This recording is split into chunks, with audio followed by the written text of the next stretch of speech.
Shalom, teman-teman yang terkasih dalam nama Tuhan. Bagaimana kabarnya hari ini? Saya berharap teman-teman sekalian dalam kondisi yang sehat dan tidak kekurangan suatu apapun, sehingga teman-teman bisa melakukan aktivitasnya dengan baik. Bersama saya Genda, pada podcast kali ini saya akan mengajak teman-teman untuk membahas suatu topik yang mungkin ini sangat penting bagi kita semuanya, yaitu tema topik kita hari ini adalah misionaris bagi keluarga. Sebelum kita membahas lebih lanjut, marilah kita membuka Alkitab dalam 2 Timotius pasal yang ke-1 ayat yang ke-5. Demikian sabda Tuhan. Sebab aku teringat akan imanmu yang tulus ikhlas, yaitu iman yang pertama-tama hidup di dalam nenekmu Lois dan di dalam ibumu Eunika. Dan aku yakin hidup juga di dalam dirimu. Amin. Ketika mendengar kata misionaris, apa sih yang kita bisa jelaskan tentang kata-kata misionaris? Atau mungkin saudara-saudara sekalian mengetahui salah satu contoh misionaris dan mungkin bisa menceritakan tentang seseorang yang menjadi misionaris? Ya mungkin sudah banyak misionaris terkenal di dunia ini yang masuk mungkin ke pedalaman-pedalaman atau mungkin ke daerah-daerah konflik. Ya, mungkin sudah banyak sekali dan mungkin tidak terhitung jumlahnya. Tetapi ada sesuatu hal yang kadang kita tidak sadari, bahwa ada misionaris yang mungkin selalu ada dalam setiap langkah hidup kita. Dia selalu di samping kita dan dia dekat dengan kita. Kita selalu mengenal dia. Dia adalah ibu kita. Ketika memikirkan sosok ibu, saya berpikir bahwa untuk menjadi misionaris itu tidak harus dihabiskan. Bisa menjadi sosok ibu rumah tangga pun itu juga misionaris. Mengapa seperti itu? Ya, karena coba kita lihat dalam penjelasan firman Tuhan tadi, ada contoh dari Lois dan Eunika.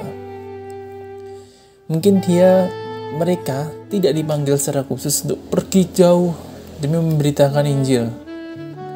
Misi mereka sangat sederhana, hanya menjadi ibu rumah tangga bagi anak dan bagi keluarga. Mungkin dianggap sederhana, tetapi tidak sederhana itu. Karena ketika kita menjadi ibu rumah tangga, kita harus mengorbankan banyak hal, waktu, dan mungkin tenaga, banyak yang dikorbankan. Mereka yang menjadi ibu rumah tangga tidak pernah memikirkan dirinya sendiri. Mereka, Lois dan Eunika, hanya berfokus untuk membesarkan Timotius. Selain itu, mereka juga menabur benih iman. Kesamaan dengan para misionaris kenamaan seperti Paulus adalah keduanya memiliki keberanian yang sangat besar. Lois dan Eunika sendiri mungkin bisa dengan mudah meninggalkan Timotius untuk kesenangannya, tetapi mereka tidak pernah melakukan hal itu. Mereka mengorbankan banyak hal demi masa depan Timotius.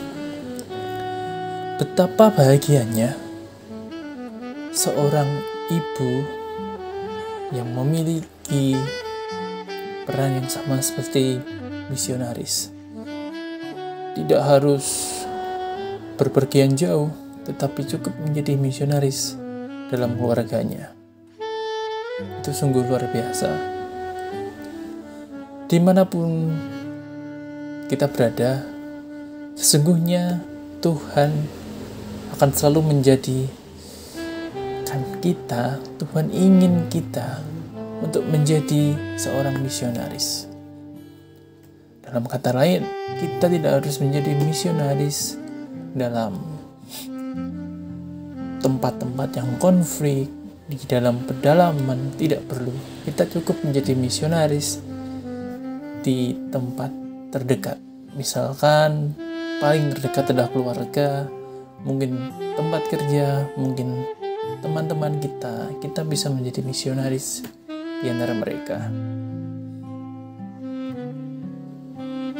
Tuhan ingin umatnya menjadi orang-orang yang memiliki jiwa untuk hidup dalam kebenaran dan selalu menjadi saksi Kristus dalam bentuk perilaku kita dimanapun kita berada.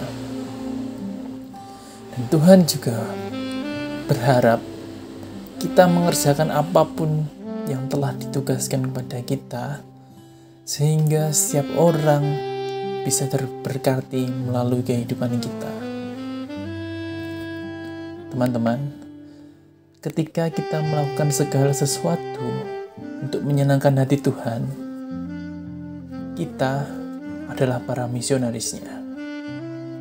Jangan pernah mengecilkan hati kalian, karena kalian sendiri adalah misionaris yang telah ditunjuk oleh Tuhan. Amin. Mungkin demikian renungan kita pada hari ini. Kiranya teman-teman semuanya bisa menjadi misionaris dimanapun teman-teman berada. Tuhan memberkati.